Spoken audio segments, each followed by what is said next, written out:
मी महाराष्ट्र राज्य जनहित शेतकरी संघटना संस्थापक अध्यक्ष प्रभाकर भैया देशमुख। माझ्या सोलापूर जिल्ह्यामध्ये ज्या शासनानं बांधकाम कामगारासाठी योजना काढलेली आहे, कल्याण मंडळ, त्यांना घरोपयोगी वस्तू, घरं राहण्यासाठी, या बाबतीत येथील बांधकाम कामगार आयुक्त अक्षरशः ठेकेदार बेजबाबदार वागत आहेत। एजंटांचा सुटसुटाट आहे। 1000-2000 रुपये घेतल्याशिवाय पुढचं काम करायचं नाही आणि यांनी आठवड्यातला बुधवार दिवस नेमलेला आहे बांधकाम कामगार आयुक्तांनी आणि ठेकेदारांनी।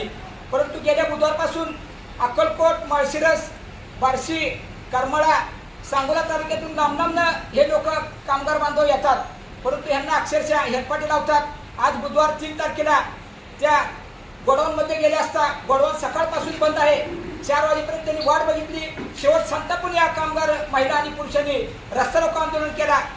हे माझ्या कानावरती आल्यानंतर तातडीनं आम्ही महाराष्ट्र राज्य जनहित शेतकरी संघटनेच्या वतीनं राज्याचे मुख्यमंत्री एकनाथ शिंदे साहेब व आदरणीय उपमुख्यमंत्री अजितदादा पवार साहेब, देवेंद्र फडणवीस साहेब आणि जिल्ह्याचे पालकमंत्री चंद्रकांत दादा पाटील आणि सोलापूरचे जिल्हाधिकारी आशीर्वाद साहेब यांना प्रत्यक्ष भेटून निवेदनाद्वारे मागणी केलेली आहे की हे कामगारांना त्रास देणारे, अन्याय करणारे या कामगार आयुक्त बांधकाम आणि ठेकेदारावरती आणि एजंटावरती त्वरित गुन्हे दाखल करून त्यांच्यावरती निलंबनाची कारवाई करावी, अन्यथा हे शासनाची बदनामी करत आहेत। ही शासनाची बदनामी थांबवण्यासाठी येत्या 4 दिवसात निर्णय घ्यावा, अन्यथा जनहित शेतकरी संघटना रस्त्यावर उतरल्याशिवाय राहणार नाही, याची जबाबदारी नेमून घ्यावी।